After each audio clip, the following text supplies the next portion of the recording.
ดีค่ะวันนี้พวกเรากลุ่มแรกจะมานำเสนอหัวข้อกฎหมายสำหรับครูวินัยในการศึกษาวินัยค่ะหัวข้อแรกจะเป็นกฎหมายขั้นพื้นฐานเกี่ยวกับครูจะเป็นกฎหมายที่คุ้มครองครู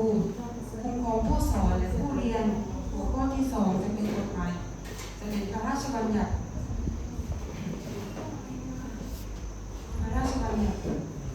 กฎหมายขั้นพื้นฐานเลย